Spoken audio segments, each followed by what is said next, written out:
I'm Rachel Thompson, 32, and I never thought I'd be the one to bring my father to his knees in a courtroom. The judge's face drained of all color when I leaned forward and whispered those two words. My dad, once the powerful businessman who controlled our family with an iron fist, suddenly looked like he'd seen a ghost. His attorney frantically tried to request a recess, but it was too late. The secret I'd kept for 20 years was finally out. Dad's perfect facade was crumbling, and my mother, tears streaming down her face, mouthed thank you. If you've ever had to stand up to a family member who seemed untouchable, you'll understand why this moment changed everything for us. I'd love to know where you're watching from and if you've experienced family drama that led to a courtroom showdown. Hit that like button if you believe karma eventually catches up to everyone. And subscribe to follow more stories about family justice. Now, let me take you back to where it all began. Growing up as a Thompson meant living in a beautiful prison. From the outside, we had it all. A sprawling colonial house in the most prestigious neighborhood in Boston. Luxury cars, private schools, and family vacations to exotic destinations twice a year. My father, Richard Thompson, was the CEO of Thompson Financial Group, a respected businessman who chaired charity galas and had his name on hospital wings. Everyone in our social circle envied us. If only they knew the truth. Behind our perfect mahogany front door lived a completely different reality. My father ruled our home like a dictator, his mood swings determining the emotional weather for everyone else. My mother, Eleanor, once a promising architect, had given up her career when she married my father. He had insisted that a Thompson wife didn't need to work. What he really meant was that he wanted her dependent on him, available to manage the household to his exacting standards and present the image of the perfect family. Rachel, stand up straight. A Thompson doesn't slouch. He would bark at me during dinner parties when I was just 7 years old. Eleanor, the roast is overdone again. Can't you do anything right? He would say loudly enough for the kitchen staff to hear, but quietly enough that guests in the next room wouldn't. My younger sister Melissa somehow escaped most of his criticism.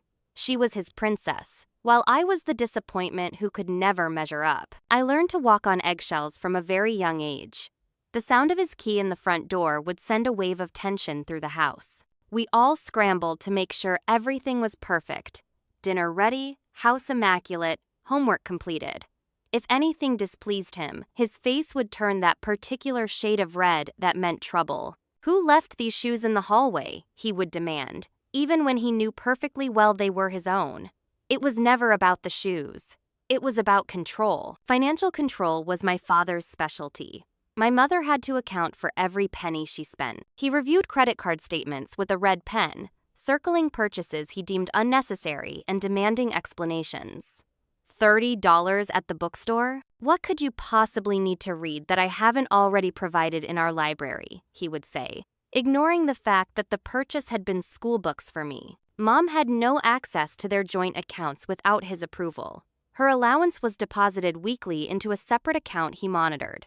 When she once bought a dress for a charity gala without consulting him first, he cut her allowance for a month, forcing her to cancel lunch dates with friends because she couldn't afford to pay her share. You need to learn fiscal responsibility, Eleanor, he said, as if speaking to a child rather than a grown woman with a master's degree. The psychological manipulation was even more insidious than the financial control. Dad was a master of gaslighting before I even knew the term existed. I never said that, Eleanor. You're imagining things again, he would say when confronted with his own promises or threats. Rachel, you're being overly sensitive. I was just joking. Can't you take a joke?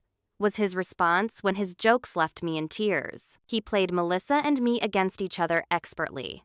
Why can't you be more like your sister? He would ask me when I brought home an A- instead of an A+. Rachel was already reading at your age. He would tell Melissa when she struggled with schoolwork. The result was a tense relationship between sisters who should have been allies. Mom's mental health deteriorated gradually over the decades. The vibrant, confident woman smiling in their wedding photos disappeared, replaced by someone who jumped at sudden noises and apologized constantly. She developed anxiety attacks and insomnia. Dad's solution was to tell her to pull herself together and, when that failed, to arrange for a psychiatrist friend to prescribe medication that left her foggy and compliant. What drove me crazy was how everyone outside our family thought my father was wonderful. Richard Thompson, pillar of the community. Richard Thompson, who donated generously to children's charities while belittling his own children. Richard Thompson, who gave inspiring speeches about integrity while hiding money in offshore accounts. During high school, I tried desperately to earn his approval. I was captain of the debate team, maintained a perfect GPA, and was accepted to Princeton with a partial scholarship. His response? Princeton? I expected Harvard. And only a partial scholarship? Clearly, you didn't try hard enough. The summer before college, I worked as an intern at his company, hoping to finally make him proud. Instead, he criticized me in front of his executives and assigned me to fetch coffee like I was the office assistant instead of his daughter. When I complained, he said, "You need to earn respect in this company, not expect it because of your last name." College was my first taste of freedom. Away from his controlling presence, I began to see how abnormal our family dynamics were. My roommate's parents called just to ask how she was doing, not to criticize or demand. Friends spoke about going home for holidays with excitement, not dread. I studied psychology, partly to understand my own family better. Each course confirmed what I was beginning to suspect. My father's behavior wasn't just strict parenting, it was emotional and financial abuse. When graduation approached, Dad presented me with his plan for my life. I would work at Thompson Financial Group, marry the son of one of his business associates, and eventually produce grandchildren who would continue the Thompson legacy. When I told him I had accepted a job at a nonprofit counseling center instead, his rage was volcanic. "You ungrateful brat," he spat. "After everything I've given you? I paid for that education so you could contribute to this family, not waste your time holding hands with addicts and losers." "It's my life, Dad," I said, standing my ground for the first time. "I want to help people. If you take that job, don't expect any financial support from me. No car, no credit cards, no trust fund, nothing." I took the job anyway and moved to an apartment I could barely afford on my entry-level salary. For the first year, I lived on ramen noodles and store-brand cereal, but I was free. I came home for holidays and occasional Sunday dinners, maintaining a strained relationship with my family while establishing boundaries that infuriated my father. "You've changed," he would say accusingly. "Princeton filled your head with all these liberal ideas. You used to be such a good girl." What he meant was that I was no longer under his control, and that made me dangerous. The call came on a Tuesday evening in March. I was curled up on my secondhand couch, grading assessments for the therapy group I ran, when my phone lit up with my mother's number. This was unusual. Mom typically only called on Sunday afternoons, when Dad was golfing. "Rachel?" Her voice sounded different, stronger somehow. "Mom, is everything okay?" I asked, immediately concerned. "I've been seeing a therapist," she said without preamble. "For 6 months now." I nearly dropped my phone in shock. Dad had always dismissed therapy as paying strangers to listen to your problems. After her disastrous experience with Dad's psychiatrist friend years ago, Mom had avoided mental health professionals entirely. "Dr. Winters has helped me see things clearly for the first time," she continued. "Rachel, I'm thinking about leaving your father." The assessment I'd been holding fell to the floor. Forgotten. "Mom, are you serious? I need you to come home this weekend," she said.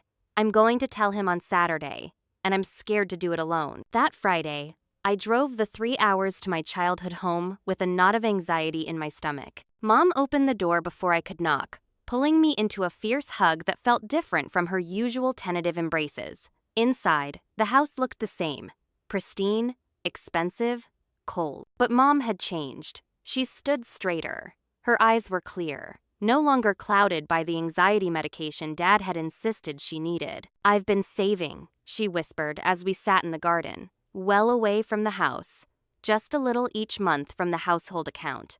"Dr. Winters helped me open a bank account he doesn't know about." I squeezed her hand, proud and terrified for her. "What finally made you decide to leave?" She looked away, her fingers absently tracing the pattern on her teacup. 2 months ago, I found evidence that he's been having an affair with his assistant. But honestly, that wasn't the breaking point. It was realizing that I felt relieved. relieved that he was distracted, that his cruelty had a new target. What kind of marriage is that? The next evening, we sat at the formal dining table for dinner. Dad was in unusually high spirits, bragging about a new business deal. Melissa, who still lived at home while attending graduate school locally, kept shooting worried glances at Mom and me. Just as the housekeeper served dessert, Mom cleared her throat.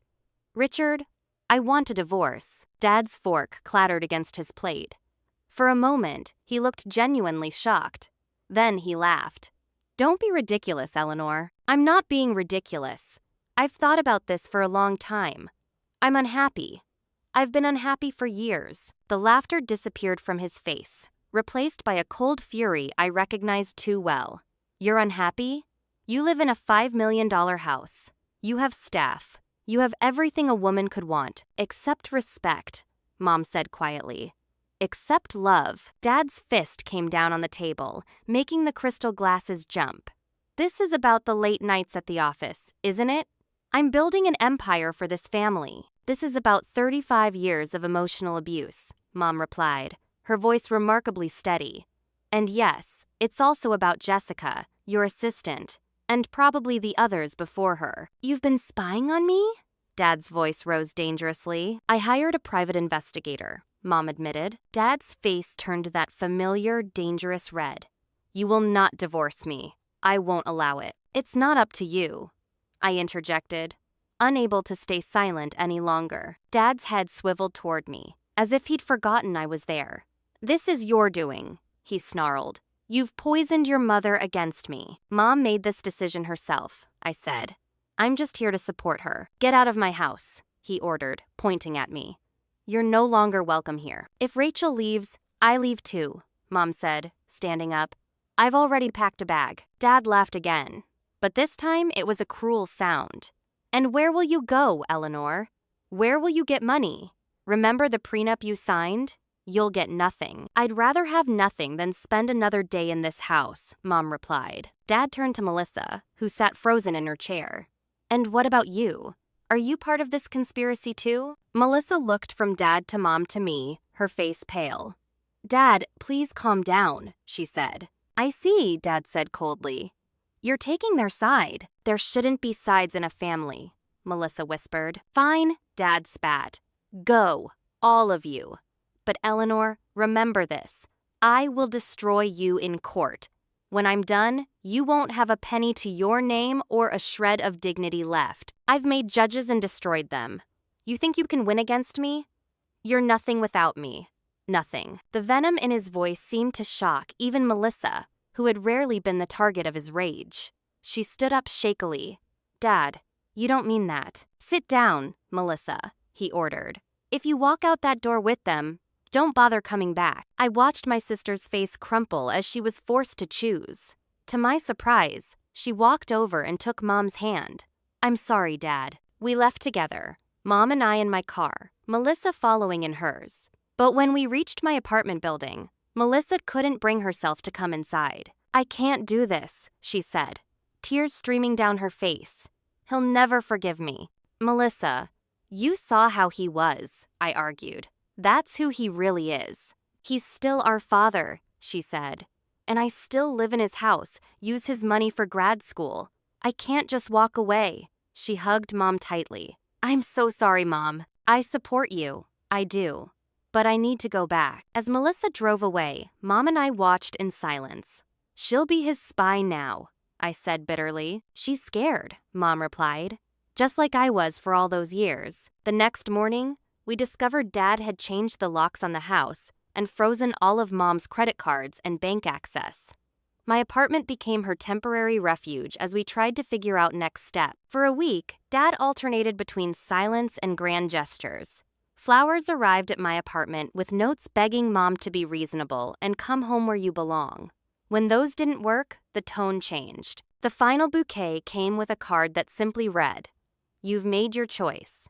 Now live with the consequences." 3 days later, Mom was served with divorce papers at my apartment. Dad had hired Stanley Hoffman, nicknamed the Barracuda, the most aggressive divorce attorney in Massachusetts. "He wants full financial disclosure," Mom said. reading through the thick stack of documents. He knows I don't have access to any of that information. Then we'll get it, I said, with more confidence than I felt. Over the next weeks, Mom and I worked to gather whatever financial evidence we could. Mom remembered seeing tax returns in Dad's home office. She recalled overhearing conversations about offshore accounts. Most importantly, she remembered the names of former business associates who might know about Dad's financial dealings. "Look what I found," Mom said one evening, opening a small jewelry box I'd never seen before. Inside was an old-fashioned brass key. "I've had this for years. Richard gave it to me when we were first married, said it was to a special place where he'd keep all our important documents. I'd completely forgotten about it until now. Do you know what it opens?" I asked, examining the unusual key. Mom shook her head. "He never told me, but it might be important." Meanwhile, Dad began a whisper campaign in their social circle. Old family friends stopped returning Mom's calls. She was disinvited from the charity board she'd served on for 15 years. At the grocery store, women who had been in her garden club for decades suddenly became intensely interested in produce when they saw her coming. "He's trying to isolate me," Mom observed with surprising calm. "Just like he did when we first got married. Cut me off from support systems so I'd be completely dependent on him. But this time, she had me. And this time, she was fighting back." "Mrs. Thompson, I need to be very clear about something," Laura Jenkins said, her eyes serious behind stylish glasses. We had hired her after interviewing 5 different divorce attorneys. Unlike the others, who had seemed intimidated by the prospect of going up against Stanley Hoffman and Richard Thompson, Laura had been unfazed. "Your husband is going to use every trick in the book. He's going to try to paint you as unstable, as a spendthrift, as an inadequate mother. He's going to hide assets. He's going to delay and obstruct. Are you prepared for that?" Mom straightened in her chair. "I lived with that man for 35 years, Miss Jenkins. There's nothing he can do to me now that he hasn't already done." Laura nodded approvingly. "Call me Laura. And in that case, let's talk strategy." The next day, I took a leave of absence from work. My supervisor at the counseling center was understanding, especially when I explained the situation. "Take all the time you need, Rachel. Family comes first." Over the following weeks, the aggressive legal maneuvers began. Dad's legal team buried us in paperwork, demands for every financial record Mom had ever touched, requests for mental health evaluations, motions to restrict Mom's access to any marital assets during the proceedings. Laura countered each move, but we were playing defense. "We need to go on the offensive," I told Mom one night as we sat surrounded by legal documents. "Dad's counting on us not knowing about his finances. Even if I wanted to, I don't have access to his business records," Mom pointed out. "Then let's find someone who does," I suggested. I began researching Dad's business dealings, using skills I'd learned in college research courses. Public records revealed a pattern of companies being formed and dissolved within short time frames. Names of business partners appeared and disappeared from corporate filings. Nothing overtly illegal showed up, but the pattern suggested someone who knew how to move money around to obscure its origins and destinations. Then, on a rainy Tuesday, I received an anonymous email from a temporary account that self-destructed after I read it. "Storage facility on Route 9, Westboro, Unit 2, 17. I showed it to Mom, who stared at the message in confusion. "Who would send this?" "Someone who knows something," I replied. "Someone who wants us to find something." We debated whether to investigate. It could be a trap, a wild goose chase, or worse. But we were desperate for leverage. That night, Mom and I drove to Westboro, a quiet suburb about 30 minutes from Boston. The storage facility was one of those anonymous places with rows of identical garage-like units, security cameras, and key-coded entry gates. We sat in the car across the street, watching. "This is crazy," Mom said. "We don't have the code to get in." I pointed to the brass key she'd found. "What if that's not a house key? What if it's for this?" The facility was quiet at midnight. We waited until the lone security guard made his rounds and disappeared into the small office before approaching the pedestrian entrance. To our surprise, Mom's key fit perfectly into the lock. Unit 217 was at the far end of a long row of identical doors. Again, the key worked. Inside, The unit was mostly empty, except for a large safe in the corner. "I remember this safe," Mom whispered. "It used to be in Richard's first office, before the company got big.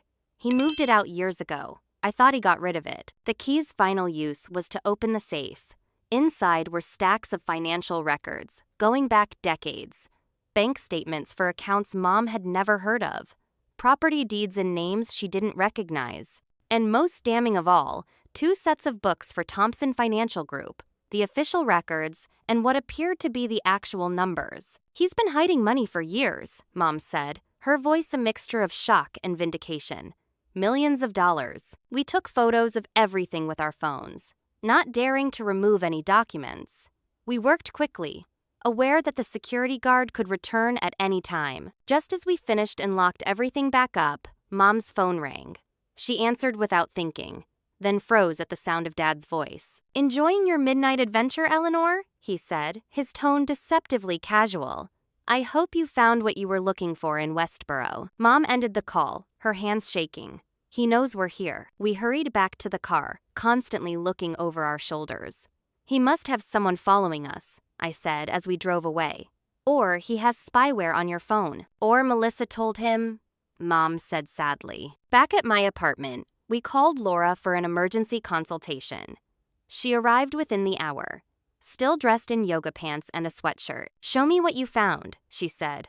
All business despite the late hour. We scrolled through the photos, explaining what each document represented. Laura's expression grew increasingly grim. "This is serious evidence of financial misconduct," she said. "Tax fraud, possibly. Certainly hiding marital assets, which is illegal in divorce proceedings." She looked up at us. "How did you get these?" We explained about the anonymous email and the key. "The problem is," Laura said, "how these records were obtained. If you broke into that storage unit, we had a key," I pointed out. "But did you have legal permission to use it?" Laura countered. "These records are explosive, but a judge might not allow them as evidence if they were obtained illegally." "So we can't use them?" Mom asked, crestfallen. Laura thought for a moment. "I didn't say that. We just need to be strategic. The existence of these records gives us leverage. We can use what we learned to ask the right questions in discovery, request the right documents through proper legal channels." As we strategized into the early morning hours, I couldn't shake the feeling that there was something more to the documents than just hidden money. Something about the names on some of the accounts seemed familiar, though I couldn't place why. The night before our first court appearance, Mom finally revealed the full truth. We were sitting on my tiny balcony, drinking tea and trying to calm our nerves about the next day. "There's something I never told you about your father," she said quietly. "Something I've kept secret for your sake, and for Melissa's." I waited, sensing this was important. "Before you were born, your father had a business partner named James Mercer. They started Thompson Financial Group together, though it had a different name then. James was the financial genius, your father the charismatic frontman. They were very successful very quickly." "I've never heard of James Mercer," I said. "That's because he disappeared 27 years ago," Mom replied. "Right before you were born, there was an investigation. The official finding was that he'd embezzled company funds and fled the country." "Did he?" Mom looked away. I never believed it. James was honest to a fault. He had a wife, a baby on the way. Why would he run? But the evidence seemed clear. Large sums of money missing. A plane ticket to Switzerland purchased in his name. Your father took control of the company, renamed it, and rebuilt it. He became enormously successful. "You think Dad framed him somehow," I said, the pieces falling into place. Mom nodded slowly. "I found some papers a few months after James disappeared. They suggested your father had set him up. When I confronted Richard, She touched her cheek unconsciously. "It was the first time he hit me. He threatened that if I ever mentioned James Mercer again, he would make sure I lost everything, including my unborn child. You." I sat in stunned silence. I was 24, pregnant, terrified. I convinced myself I must have misunderstood the documents. I locked away my suspicions along with the key to that storage unit. But I've always wondered what really happened to James. "This changes everything," I said. "If Dad really did frame his partner, that's not just financial misconduct. That's criminal. It was also 27 years ago, Mom pointed out. Even if we could prove it now, the statute of limitations has probably expired for most charges. But it establishes a pattern, I argued. It shows what he's capable of. And if James Mercer is still alive somewhere, he'd have no reason to help me, Mom said sadly. In his eyes, I'm just the wife of the man who destroyed his life. We won't know unless we try to find him, I said, already planning my next research project. For the first time in this ordeal, I felt we might have a real chance against my father. Not just for a fair divorce settlement, but for true justice. The Suffolk County Courthouse loomed like a fortress, its granite steps and imposing columns designed to intimidate. Mom gripped my hand as we climbed those steps, Laura Jenkins walking confidently beside us. Remember, Laura said quietly, first impressions matter. Stand tall, speak clearly, and don't let them see any fear. Inside, the marble hallways echoed with footsteps and whispered conversations. We found our designated courtroom and waited on a hard wooden bench. Exactly 5 minutes before the scheduled hearing, Dad made his entrance, flanked by Stanley Hoffman and 2 junior attorneys. Behind them came 3 men in expensive suits, who I recognized as executives from Dad's company. A show of force. Dad didn't acknowledge us. He strode to the other side of the courtroom and conferred with his legal team, occasionally laughing as if they were discussing a golf game rather than the dissolution of a 35-year marriage. When the bailiff called the court to order, we all rose as Judge William Harrington entered. He was an older man with steel gray hair and a reputation for being fair but strict. The initial hearing was largely procedural, but Stanley Hoffman immediately set the tone by painting Mom as emotionally unstable. Your Honor, Mrs. Thompson has been under psychiatric care for years, he said smoothly. Her judgment is compromised by both her condition and her medications. We have concerns about her ability to participate rationally in these proceedings. I felt Mom stiffen beside me. Laura rose calmly. Your Honor, if Mr. Hoffman is referring to the treatment Mrs. Thompson received from Dr. Phillips, I should note that Dr. Phillips was a close personal friend of Mr. Thompson and prescribed medication that was, in Mrs. Thompson's current doctor's professional opinion, inappropriate and excessive. Mrs. Thompson is now under proper care and is entirely competent, as psychological evaluations will confirm. Judge Harrington nodded. I'll take that under advisement, but for now, let's proceed assuming Mrs. Thompson is competent unless proven otherwise. Next came the issue of temporary financial support. Dad had cut off all funds to Mom, who currently had no income of her own. Mr. Thompson is willing to provide a reasonable allowance for basic necessities, Hoffman stated, emphasizing the word allowance in a way that made it sound like a generous concession. Laura countered, Mrs. Thompson is entitled to maintain her standard of living during these proceedings. Mr. Thompson continues to live in the marital home and enjoy all marital assets while Mrs. Thompson has been forced to stay with their daughter in a 1-bedroom apartment. The arguments continued, with Judge Harrington finally ordering Dad to provide temporary support of $5,000 per month, far less than what Mom needed to live independently, but enough to rent a small apartment and cover basic expenses. Then Laura brought up the issue of financial disclosure.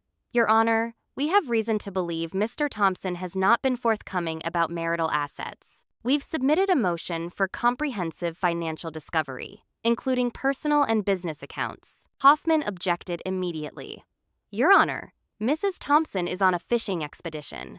Thompson Financial Group is a privately held company with numerous investors whose privacy must be protected.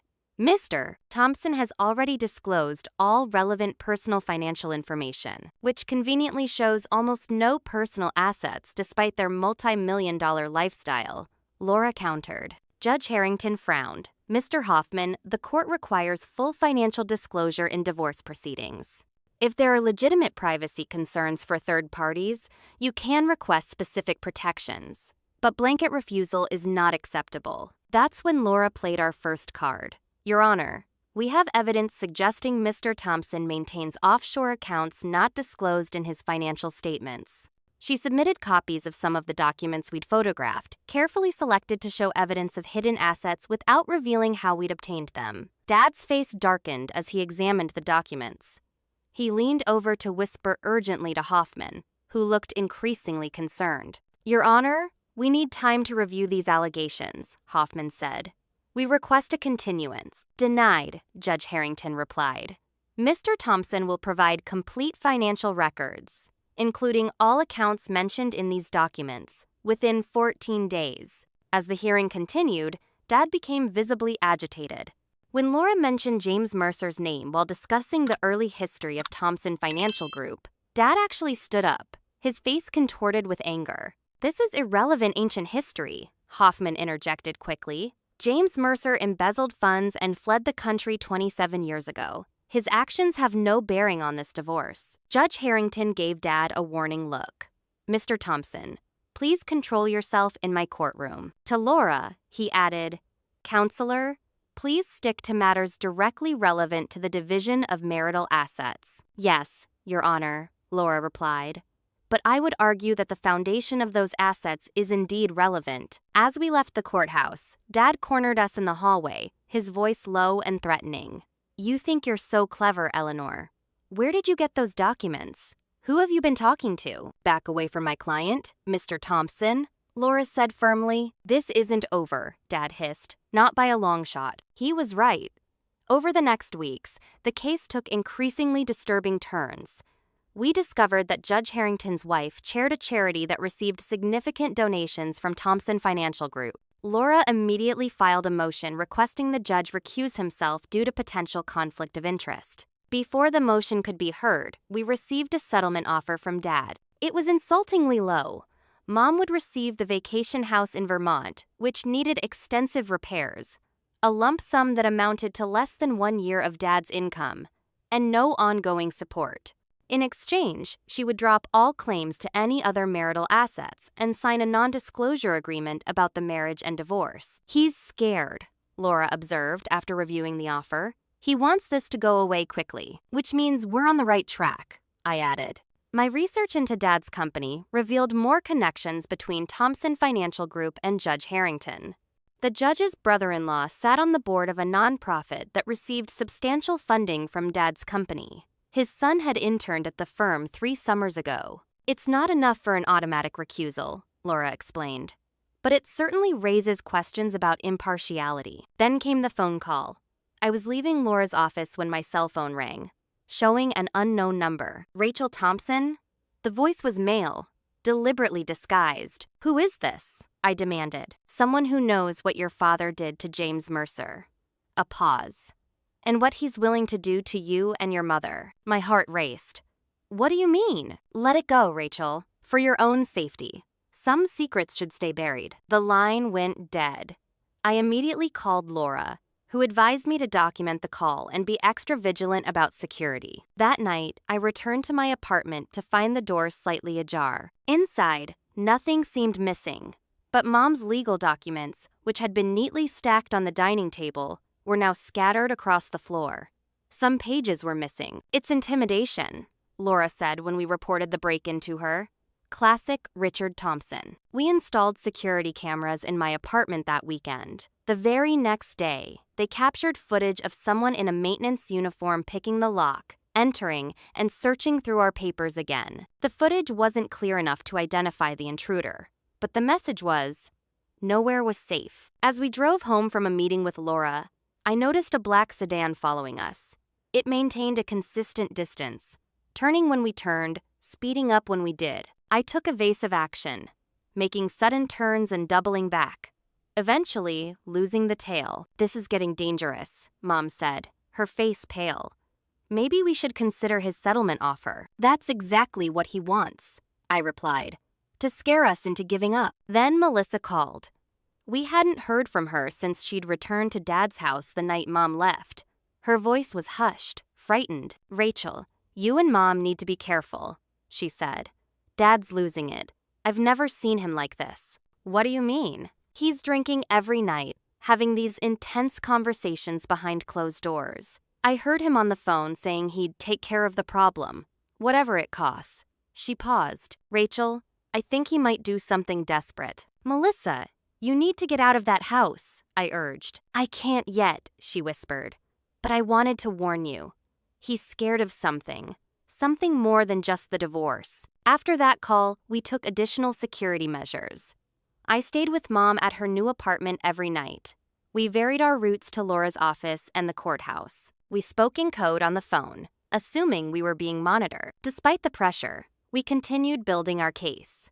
The evidence from the storage unit had opened doors to legitimate discovery requests. Dad's financial deceptions were gradually being exposed through proper legal channels, though he fought us every step of the way. But I couldn't shake the feeling that there was something bigger at stake than just money. Dad's extreme reaction to the mention of James Mercer, the warning phone call, Melissa's concerns. This was about more than a divorce. This was about a secret Dad had kept buried for 27 years. The question was, how far would he go to keep it that way? If you've ever had someone try to intimidate you into silence, you know exactly how we felt during those weeks. The constant fear, always looking over your shoulder. I'd love to know if you've ever stood your ground when someone powerful tried to scare you away. Drop a comment below about what gave you the strength to keep fighting. And if you're finding this story of standing up to family manipulation helpful, please hit that like button to help others find it too. Now, let's continue with what happened next. The knock on my door came at 2 a.m., soft but insistent. Mom was staying with a friend that night, a precaution we'd taken to vary our patterns. I checked the security camera feed on my phone before approaching the door. Melissa stood in the hallway, looking nervously over her shoulder. Her hair was disheveled, her eyes red from crying. I opened the door and she practically fell into my arms. "He knows," she sobbed. "He knows I've been warning you." I guided her to the couch, checking the hallway before locking and chaining the door. "What happened?" "I overheard him on the phone talking about having you followed," she explained, wiping her eyes. "When I confronted him, he went ballistic. Said I was betraying the family just like Mom. He called me ungrateful, threatened to cut me off completely. Are you okay? Did he hurt you?" I asked, examining her for signs of physical abuse. "No, not physically. But Rachel, the things he said." She shuddered. "He's not the father we thought we knew. It's like all these years, he's been wearing a mask. And now it's slipping." I made her tea while she collected herself. "Why now?" I asked. "Why come to me tonight?" Melissa pulled her knees to her chest, looking younger than her 26 years. "He's been erratic for weeks. Staying up all night in his office, shredding documents. I could hear the shredder running for hours." "Since when does Dad operate his own shredder?" I asked, remembering how he usually delegated such tasks to assistants. "Exactly. Whatever he's destroying, he doesn't want anyone else to see." After our fight, he locked himself in his office, but I could hear him on the phone. He was talking about taking care of loose ends and mentioned Westboro. She looked at me intently. "Rachel, what's in Westboro?" I hesitated, unsure how much to share.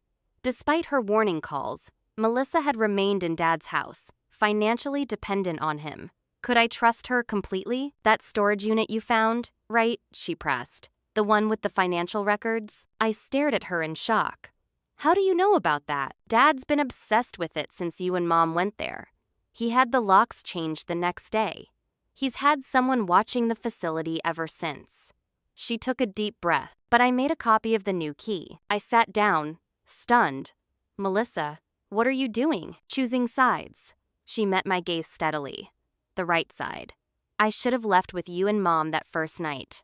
I was a coward." "You were scared," I corrected. "We all were." "Well, I'm still scared," she admitted. "But I'm done pretending. Dad's not just fighting for money in this divorce. He's hiding something bigger, something he's terrified will come out." Over the next hours, Melissa and I talked more openly than we had in years. She described Dad's increasingly paranoid behavior, checking her phone for messages to Mom or me, having private conversations with his attorney that ended abruptly when she entered the room, drinking heavily and sometimes talking to himself. "It's worst when James Mercer's name comes up," she said. "Laura mentioned him in a deposition last week, and Dad completely lost it. Hoffman had to call a recess. Mom thinks Dad framed Mercer for embezzlement," I told her. "That's how he took control of the company." Melissa nodded slowly. "That tracks with something I overheard.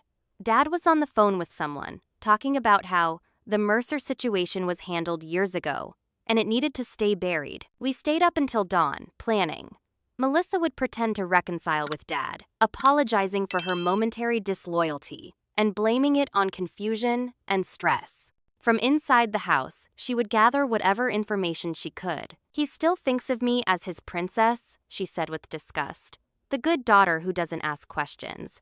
I can use that. It's dangerous," I warned. "If he suspects you're spying, I'll be careful," she promised. "But Rachel, someone has to stop him.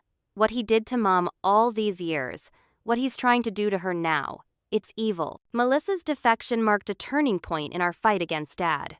For the first time, we had eyes inside his operation. She began sending information, photographing documents before they went into the shredder, recording conversations when possible, noting the names of visitors to the house. A week after Melissa's midnight visit, we executed a plan to copy Dad's hard drive. Melissa had noticed that he always took his laptop with him, even to the bathroom, but he had a desktop computer in his home office that contained years of files. "He's attending a charity gala tonight," she texted.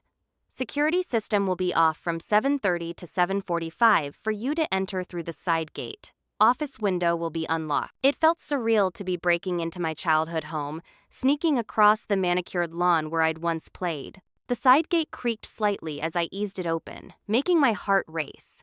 But the house remained dark and silent.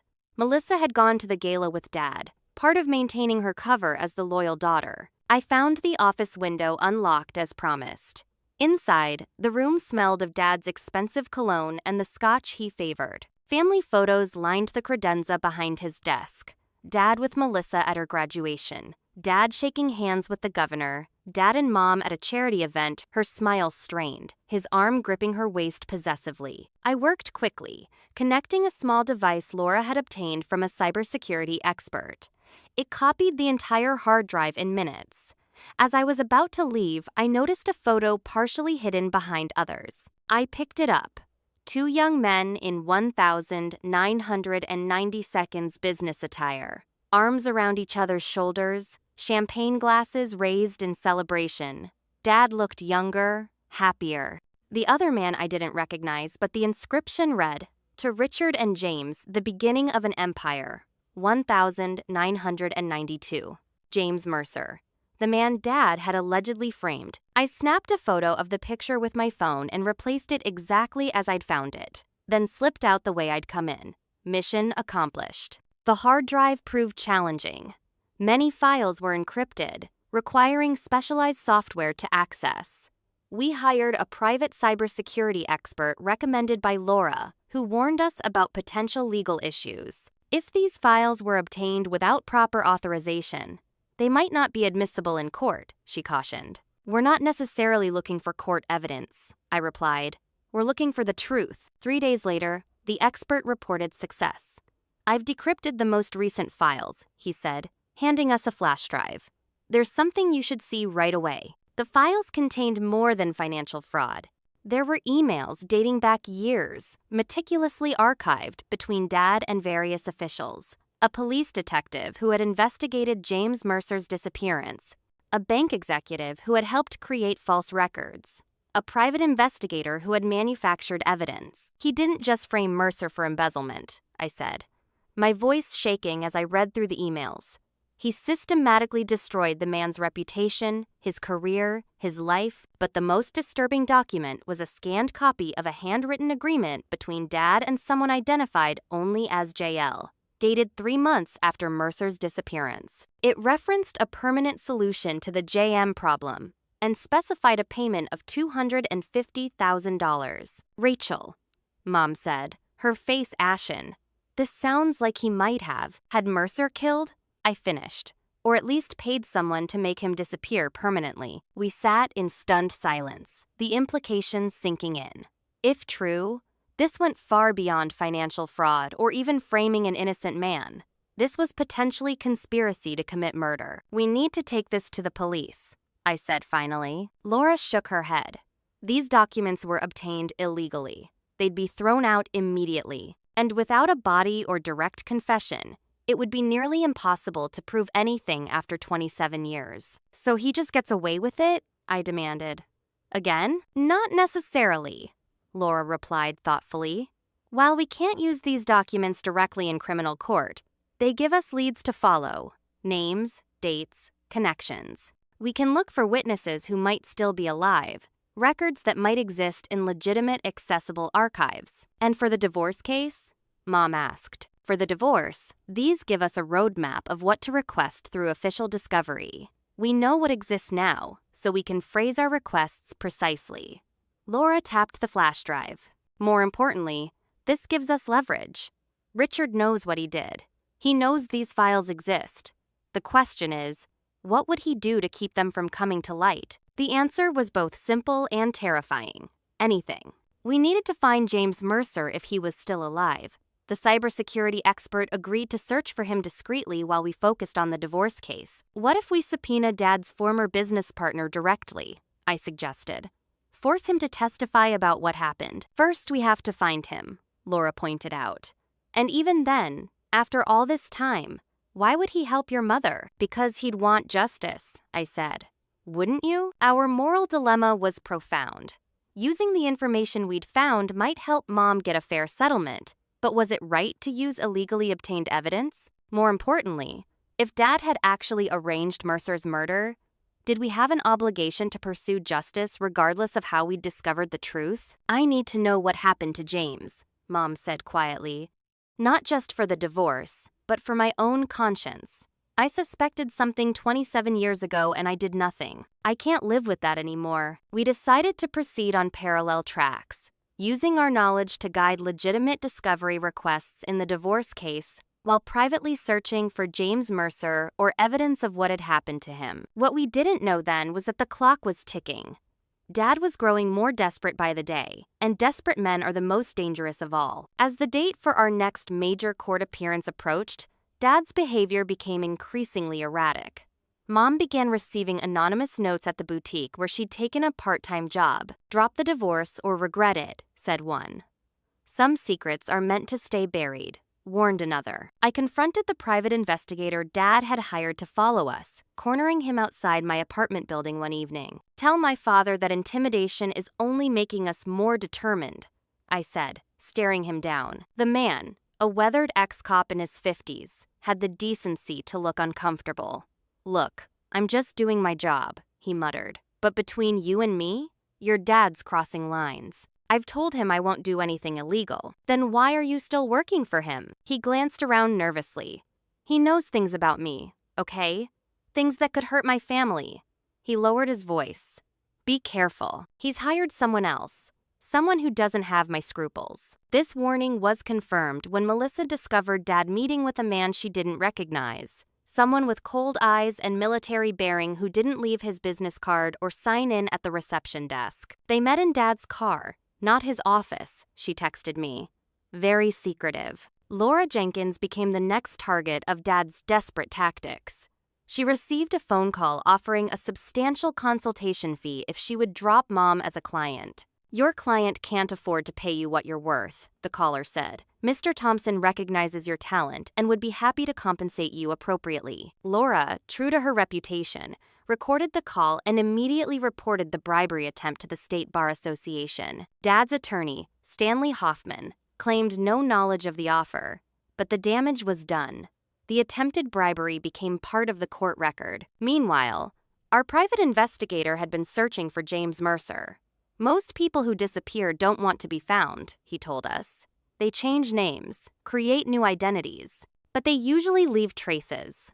Social security numbers, tax records, property ownership. After weeks of searching, he reported a breakthrough. I found a man living in Portland, Oregon, who I believe is James Mercer. He goes by James Lancaster now, teaches economics at a community college, lives a quiet life. No family that I can find. Are you certain it's him? I ask. 90%. The timing of his appearance in Portland matches Mercer's disappearance from Boston. His expertise is the same. Physical description matches, accounting for age.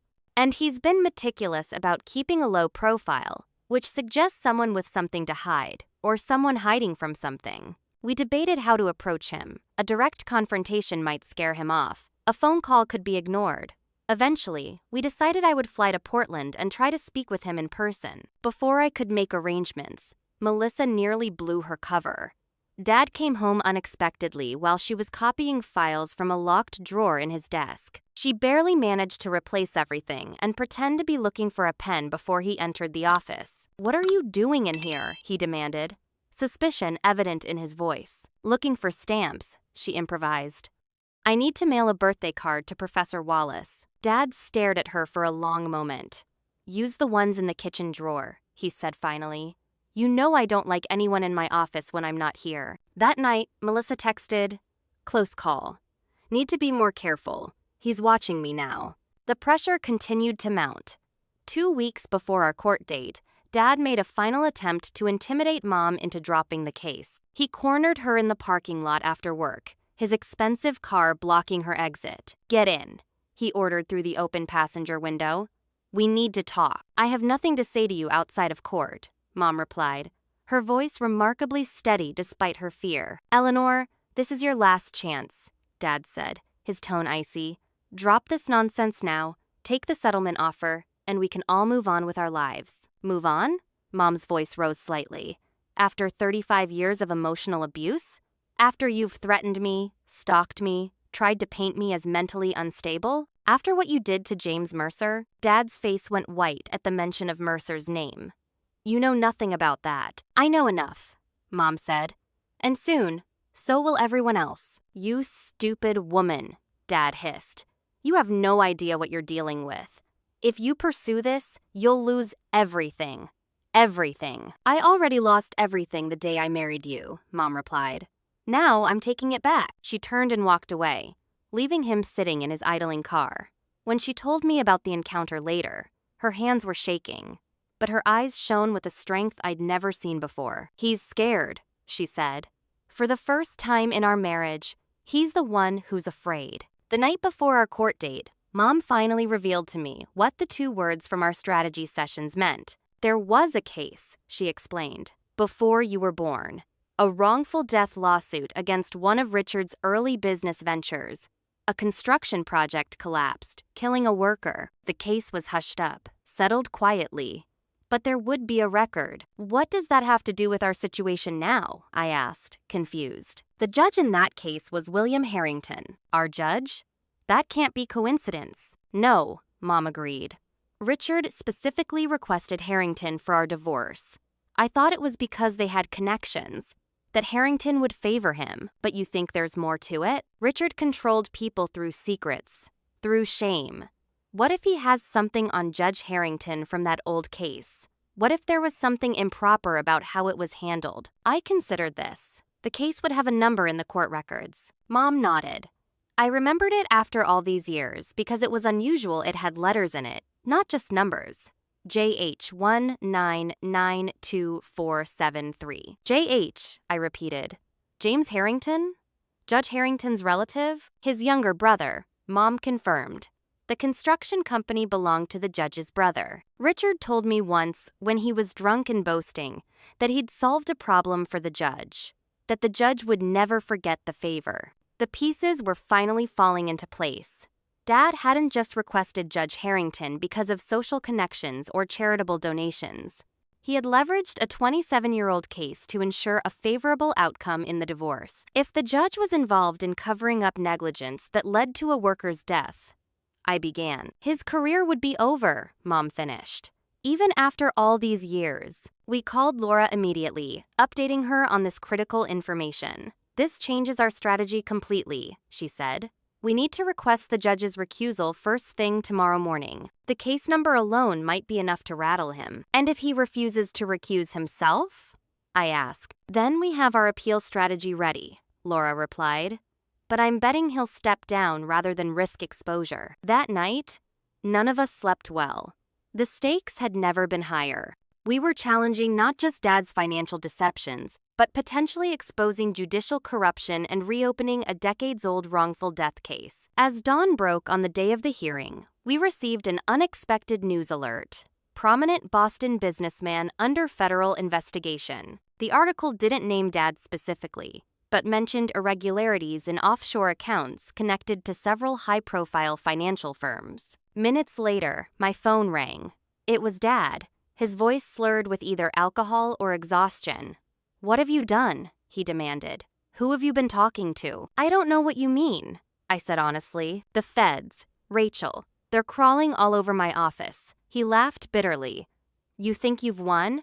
You have no idea what you've started. No idea." The call ended abruptly. I tried calling Melissa, but got no answer. When I called the housekeeper said Melissa had left early with a suitcase, saying she had a family emergency. As we prepared to leave for court, my phone buzzed with a text from an unknown number. "JM alive, willing to testify. We'll meet at courthouse." James Mercer was coming out of hiding after 27 years. Whatever happened in that courtroom today, nothing would ever be the same again. The courthouse steps were crowded with reporters. Word had leaked about the federal investigation, and Thompson Financial Group was significant enough to attract media attention. Mom, Laura, and I pushed through the crowd without comment, following Laura's strict instructions to say nothing to the press. Inside, the tension was palpable. Dad's expanded legal team huddled in urgent conversation. Stanley Hoffman looked uncharacteristically ruffled, his normally immaculate silver hair slightly disheveled, his tie askew. Dad himself was nowhere to be seen. "Where's your father?" Laura asked, scanning the room. "I don't know," I admitted. "He called me this morning, sounding desperate." Just as the bailiff called the court to order, Dad strode in, flanked by two men I didn't recognize. His face was haggard, with dark circles under his eyes, but his demeanor projected forced confidence. He nodded curtly to his legal team without acknowledging us. Judge Harrington entered, his expression grim. "Before we proceed, are there any preliminary matters?" he asked. Laura stood immediately. "Yes, Your Honor. Mrs. Thompson requests that you recuse yourself from this case due to a conflict of interest." The judge's eyebrows rose slightly. "On what grounds, Counselor?" Laura approached the bench, motioning for me to join her. "Your Honor, we have reason to believe you have a prior connection to Mr. Thompson that would compromise your impartiality in this matter." "That's preposterous," Hoffman interjected, rising to his feet. "This is a transparent attempt to delay proceedings." Judge Harrington raised a hand to silence him. "I'll hear counsel out." To Laura, he said, "Please elaborate." This was my cue. I leaned toward the judge and whispered clearly, "Case number JH1992473. The effect was immediate and shocking. The judge's face drained of all color. He stared at me for a long moment, then abruptly announced, "This court will take a 15-minute recess. Attorneys for both parties, in my chambers." Now, chaos erupted as the judge left the bench. Dad confronted Hoffman, gesturing angrily. Mom gripped my hand, her eyes wide with apprehension and hope. "Did you see his face?" she whispered. "You were right about the case number." Melissa appeared suddenly, slipping into the seat beside me. "I've been talking to the FBI," she said without preamble. "They've been investigating Dad's company for months. It has nothing to do with us." "Where have you been?" I asked, relieved to see her safe. "Getting these," she replied, sliding a USB drive into my hand. "The last pieces of evidence from Dad's home safe. I couldn't risk staying after he realized the feds were onto him." Before I could respond, the bailiff announced the return of Judge Harrington. His face was composed now, but a muscle twitched in his jaw. After careful consideration, he announced, "I am recusing myself from this case due to a previously undisclosed connection to Thompson Financial Group. This matter will be reassigned to Judge Carolyn Martinez, who can hear you tomorrow morning at 9 a.m. With that, he gathered his papers and exited swiftly. Dad looked thunderstruck. His carefully arranged advantage had just evaporated. I caught Mom's eye and saw the faintest smile touch her lips. But we had no time to celebrate this small victory. As the courtroom began to clear, a man I didn't recognize approached us. He was in his early 60s with silver hair and intelligent eyes behind wire-rimmed glasses. "Eleanor," he said quietly, "it's been a long time." Mom stared at him, recognition dawning slowly. "James? James Mercer?" He nodded, offering a small, sad smile. "When your investigator found me, I almost ran again. Old habits die hard. But then I thought about all these years I've been living in fear, all the years I've lost. I decided it was finally time for the truth." Laura quickly ushered us into an empty conference room for privacy. James Mercer sat across from Mom, studying her face. "You look well, Eleanor. Better than when I knew you." "I'm free now," Mom replied simply. "Or getting there." James turned to me. "You must be Rachel. You were still unborn when I last saw your mother." "Mr. Mercer," I began. "We've learned some disturbing things about what happened 27 years ago. Please, call me James." He sighed deeply. "And yes, I imagine you have. Your father framed me for embezzlement when I discovered he was skimming from our investors and misleading them about returns. He created elaborate false records, planted evidence in my home, even purchased a plane ticket in my name to make it look like I was planning to flee the country." "Why didn't you fight back?" Laura asked. "Clear your name?" James's expression darkened, because Richard made it very clear what would happen if I did. The night before I disappeared, he came to my house with a man he introduced only as an associate. While his associate held me down, Richard explained in graphic detail what would happen to my pregnant wife if I didn't leave Boston and never return. They had photos of her daily routine, knew exactly when she was alone and vulnerable. "So you ran to protect her," I said. He nodded. "I left everything behind. My home, my career, my identity. Most painfully, my wife and unborn child." Richard arranged for fake documents, a new identity. I became James Lancaster. Moved to Portland, started over from nothing. "And your family?" Mom asked gently. "My wife was told I had stolen millions and abandoned her. She divorced me in absentia, remarried years later. My daughter grew up believing her father was a criminal who didn't love her enough to stay." His voice broke slightly. "I've watched her life from afar, her graduation, her wedding. Always from a distance, never able to approach." The pain in his voice was unbearable. Dad hadn't just stolen this man's business. He had stolen his entire life. "Why come forward now?" Laura asked. "After all this time?" "Because the statute of limitations has expired on the financial crimes," he explained. "Richard can't be prosecuted for framing me anymore, but there's no limitation on what I suspect he did to my business partner." "Your business partner?" I asked, confused. "I thought Dad was your only partner." James shook his head. "There were 3 of us initially: Richard, myself, and Thomas Lynch. Tom was the one who first noticed the discrepancies in our accounts. He confronted Richard privately. A week later, Tom died in what was ruled an accidental drowning. A month after that, Richard framed me. The implications were staggering. Not just fraud, not just framing an innocent man, but possibly murder." "Would you be willing to testify to this?" Laura asked. "Not just for the divorce case, but potentially for criminal proceedings?" "That's why I'm here," James replied firmly.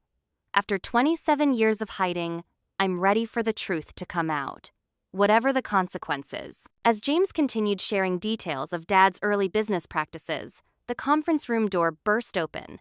Dad stood there, his face contorted with rage. "You," he spat, staring at James. "You're supposed to be gone." "Hello, Richard," James replied calmly. "It's been a long time." Laura stepped between them. "Mr. Thompson, you are interrupting a private conference. I suggest you leave immediately." "Shut up," Dad snarled, not taking his eyes off James. "You think you can just come back and ruin everything I've built? Everything I've worked for? Everything you stole. You mean," James corrected, "from me, from Tom Lynch, from countless investors over the years." At the mention of Lynch's name, Dad's composure cracked completely. "You can't prove anything. It's been too long. No one will believe you." "The FBI seems interested," Melissa said, stepping forward. "I've given them quite a lot to work with." Dad whirled to face her, betrayal and fury warring in his expression. "You? My own daughter?" "I learned from the best, Dad," she replied coldly. "You taught me that family means nothing compared to power and money. Isn't that right?" For a moment, I thought Dad might actually strike Melissa.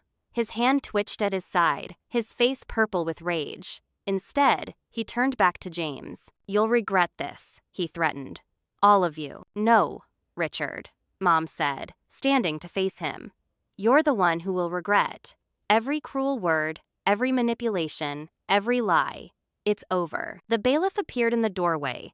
"Is there a problem here?" "Mr. Thompson was just leaving," Laura said firmly. Dad straightened his tie, visibly struggling to regain control. "This isn't over," he said quietly, the threat unmistakable in his voice.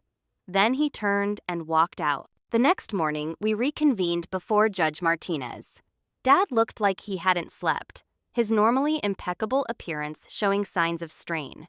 His legal team had been reduced by half, with only Stanley Hoffman and one junior attorney remaining. "I understand this case was reassigned due to a conflict of interest," Judge Martinez said, reviewing the file. "Let's proceed with today's scheduled motions regarding financial disclosure." What followed was nothing short of a legal dismantling. Laura systematically presented evidence of Dad's hidden assets, using the information we'd gathered to pinpoint exactly what to request through official discovery. Dad's offshore accounts, shell companies, and hidden investments were exposed one by one. Hoffman tried desperately to object, to limit the scope of inquiry, to exclude certain evidence. But Judge Martinez was having none of it. "Mr. Thompson," she said at one point, "the court takes a very dim view of parties who attempt to hide marital assets. Either provide full disclosure now or face sanctions for contempt." Dad's testimony was a disaster for his case. Years of unchallenged authority had left him ill-prepared for direct questioning he couldn't control. When confronted with specific financial discrepancies, he became defensive and evasive. "These accounts were business investments, not personal assets," he insisted. "Yet they were funded with marital assets," Laura countered. "And the returns were never reported as marital income." As Dad's frustration grew, his carefully constructed facade began to crack. He interrupted the judge, spoke over Laura, and glared at Mom with undisguised hatred. "Mr. Thompson," Judge Martinez warned after a particularly disrespectful outburst, "one more display like that, and I will hold you in contempt." Then came the moment we'd been preparing for. Laura called James Mercer to the stand. A murmur ran through the courtroom as he was sworn in. Dad leaned over to whisper urgently to Hoffman, who looked increasingly concerned. James testified calmly about the early days of the company, explaining how Dad had systematically defrauded investors, including using marital assets to cover shortfalls. He detailed how Dad had framed him, forced him into exile, and threatened his family. "Objection," Hoffman shouted. "This testimony about alleged events 27 years ago has no bearing on the current divorce proceedings." On the contrary, Laura replied smoothly. "It establishes a pattern of Mr. Thompson hiding and misrepresenting assets, which is directly relevant to the division of marital property." Judge Martinez considered for a moment. "Objection overruled. The witness may continue." James then described Tom Lynch's suspicious death after he had discovered financial irregularities. "Tom told me he had confronted Richard about missing funds. A week later, he drowned during a company fishing trip. Richard was the only one with him when it happened." At this, Dad exploded. "That's a damn lie. You have no proof. No one can prove anything." "Mr. Thompson," Judge Martinez banged her gavel. "Control yourself, or I will have you removed from this courtroom." Dad subsided, breathing heavily, his face flushed with anger. But the damage was done. His outburst had only lent credibility to James's testimony. As the testimony continued, a man in a dark suit entered the courtroom and quietly handed a note to Laura. She read it, then requested a brief recess. Judge Martinez agreed. "The FBI has just executed a search warrant at Thompson Financial Group," Laura informed us in a hurried conference. "They're seizing computers and records based on information Melissa provided." Mom looked stunned. "This is really happening," she whispered. "After all these years." When court resumed, it was my turn to testify. I approached the witness stand, acutely aware of Dad's burning glare. I was sworn in, stated my name and relationship to the parties, and prepared to answer Laura's questions. But before she could begin, Dad jumped to his feet. "This is a farce," he shouted. "My own daughters conspiring against me? I built everything for this family. Everything." "Mr. Thompson, sit down," Judge Martinez ordered. "You don't understand," Dad continued, ignoring the judge. "They're trying to destroy me. All of them. They've been plotting this for years." "Final warning, Mr. Thompson," the judge said sternly. Dad turned to me, his face contorted with rage and something else. Was it fear? "Rachel," he said, his voice suddenly quieter but intensely menacing. Think very carefully about what you're about to say. Some doors can't be closed once they're opened. It was at this critical moment that I leaned toward Judge Martinez and whispered those two fateful words, case number. Judge Martinez looked confused for a moment, but I continued, completing the reference, JH199247. The effect was electric. Dad lunged forward as if to physically stop me, shouting, "She's lying. Whatever she's telling you is a lie." The bailiff intercepted him, restraining him as Judge Martinez banged her gavel repeatedly, calling for order. "This court is in recess for 30 minutes, she announced over the commotion. "Mr. Thompson, you are dangerously close to being held in contempt. Counselors, in my chambers." Now, as the judge and attorneys disappeared into chambers, chaos erupted in the courtroom. Dad was practically restrained by Hoffman, who was speaking urgently into his ear. Mom sat stunned but resolute, while Melissa moved to sit beside her, taking her hand. James Mercer approached me as I stepped down from the witness stand. "What was that about?" he asked. "What case number?" "A wrongful death case from 27 years ago," I explained. "Judge Harrington's brother owned the construction company responsible. Dad helped cover it up." James nodded slowly. "That sounds like Richard. Always collecting leverage." "The difference is," I said, "this time the leverage is being used against him." When court resumed 30 minutes later, everything had changed. Judge Martinez's expression was somber as she addressed the courtroom. During the recess, I reviewed some concerning information related to this case. Based on that review, and on the evidence presented today regarding Mr. Thompson's financial disclosures, I am issuing an immediate freezing order on all accounts identified as under Mr. Thompson's control, directly or indirectly. Dad slumped in his chair, the fight gone out of him. Hoffman looked grim as he whispered something to his client. Furthermore, the judge continued, "I am referring the information regarding possible financial crimes to the appropriate authorities. This divorce proceeding will continue, but with the understanding that the division of assets may be impacted by ongoing criminal investigations." As the hearing concluded, Dad remained seated while everyone else filed out. I looked back to see him staring into space, his empire crumbling around him. For the first time in my life, I felt no fear when looking at my father. Only pity. In the courthouse hallway, Dad made one final desperate attempt to regain control. He cornered me near the water fountain, his voice low and threatening. "You've ruined everything," he hissed. "Are you happy now? Your mother will get her money, but at what cost? My reputation, my company, my life's work." "This isn't about money, Dad," I replied calmly. "It's about truth. It's about justice. For Mom, for James Mercer, for Tom Lynch, for everyone you've hurt and controlled and manipulated over the years." "You think you know the whole story?" he sneered. "You've only scratched the surface of what I've done to build this family's legacy. You have no idea." "You're right," I conceded. "I probably don't know everything. But now, neither does anyone else. Your secrets are coming out. Dad, all of them." He stared at me for a long moment, something like grudging respect flickering briefly in his eyes. Then it was gone, replaced by cold fury. "You were always too much like me for your own good, Rachel. That's why we never got along." It was perhaps the most honest thing he'd ever said to me. Wow.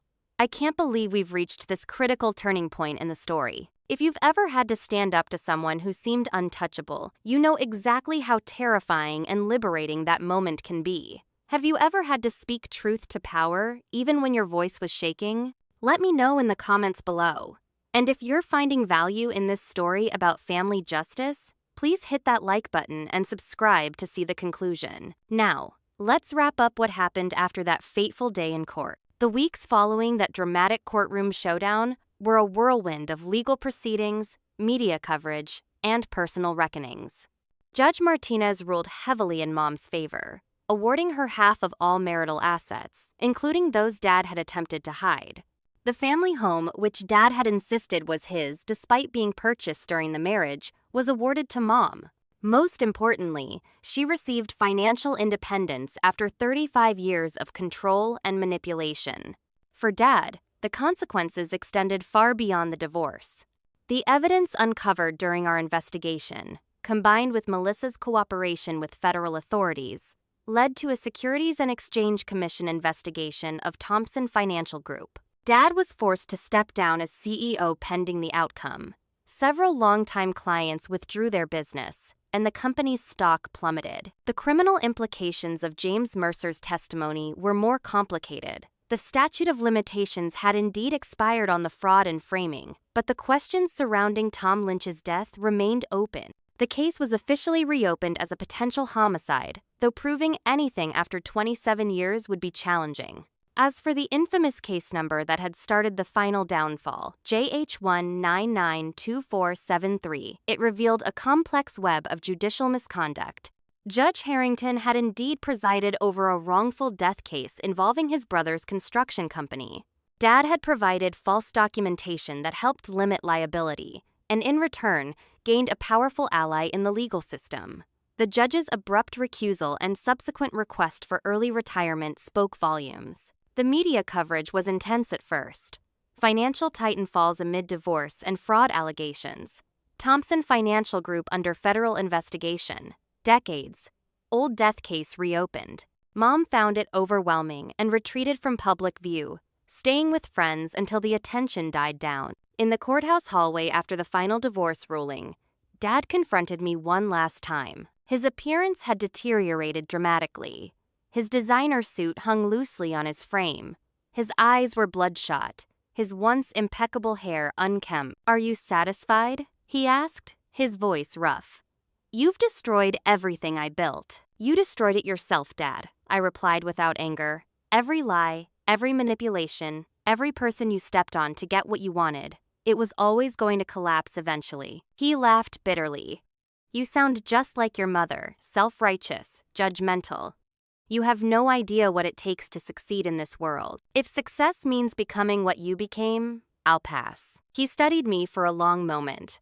"Those 2 words," he said finally. "How did you know about that case number?" Mom remembered. All these years, she remembered everything. I met his gaze steadily. "You underestimated her. You underestimated all of us." Something flickered in his eyes, perhaps the first genuine emotion I'd ever seen from him. Not rage or calculation, but something almost like respect. Then it was gone. "Goodbye, Rachel," he said, turning away. "I doubt we'll be seeing much of each other from now on." It was the last real conversation we would have for many months. Melissa faced her own challenges after her role in exposing Dad became known. Having been the good daughter for so long, the adjustment to being seen as a traitor in Dad's eyes was painful for her. She took a leave of absence from graduate school and moved in with Mom temporarily, the 2 of them healing together in ways they never had before. "I keep waiting to feel guilty," Melissa confessed to me over coffee one afternoon. "But I don't. I feel free." For James Mercer, the resolution was bittersweet. After testifying, he attempted to reconnect with his ex-wife and the daughter who had grown up without him. His ex-wife, remarried for over 20 years, was understanding but distant. His daughter, now a 30-year-old physician with children of her own, agreed to meet him just once. "She listened to my story," he told us later. "She said she needs time to process everything. It's more than I expected, more than I deserve after being absent for so long, even if it wasn't my choice." Mom underwent perhaps the most remarkable transformation. After decades of living under Dad's thumb, she blossomed in her newfound independence. She sold the family home too full of painful memories and bought a bright, modern condo overlooking the harbor. She resumed her long-abandoned interest in architecture, auditing courses at the local university. Most noticeably, she smiled more, laughed more freely, stood straighter. "I keep finding pieces of myself I thought were gone forever," she told me one evening as we shared dinner on her new balcony. "It's like waking up from a very long dream." The following summer, we gathered at Mom's condo for a small dinner party, the first she had hosted on her own in 35 years. Melissa was there, along with Laura Jenkins, now a friend as well as our attorney, and a few of Mom's new friends from her architecture classes. The atmosphere was relaxed and joyful, so different from the tense, formal dinner parties Dad had insisted on throughout my childhood. As we cleared the dishes, Melissa nudged me. "Look at Mom. she whispered. I turned to see Mom laughing at something one of her friends had said, her head thrown back, utterly unselfconscious.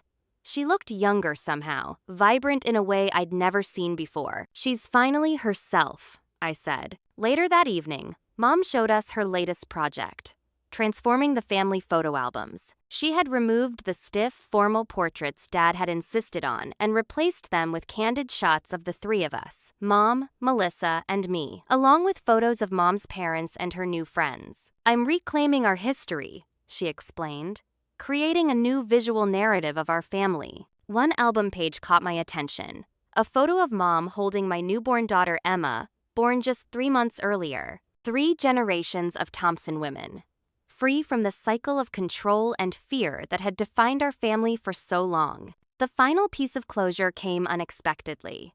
6 months after the divorce was finalized, Dad faced multiple federal charges related to financial crimes. His once formidable legal team had largely abandoned him as his resources dwindled and his reputation crumbled. The night before he was scheduled to enter a plea, he sent me a letter. I recognized his handwriting on the envelope immediately. The precise, controlled script that had signed countless checks and legal documents throughout my childhood.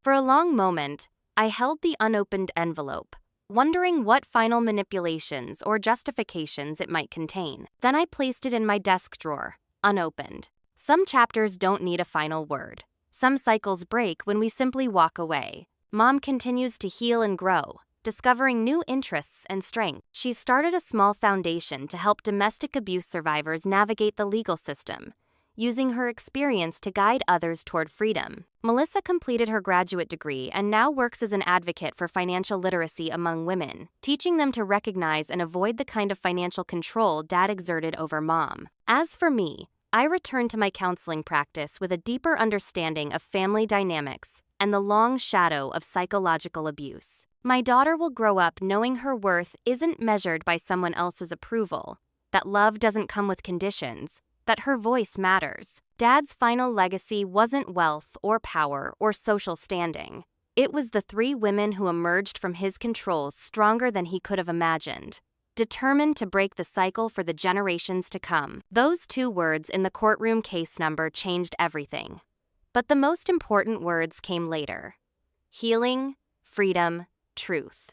Those are the words we live by now. Thank you so much for staying with me through this difficult but ultimately empowering journey. If you've experienced family trauma or witnessed someone breaking free from an abusive relationship, you know how challenging and rewarding that path can be. What lessons have you learned from standing up to family manipulation or breaking unhealthy cycles?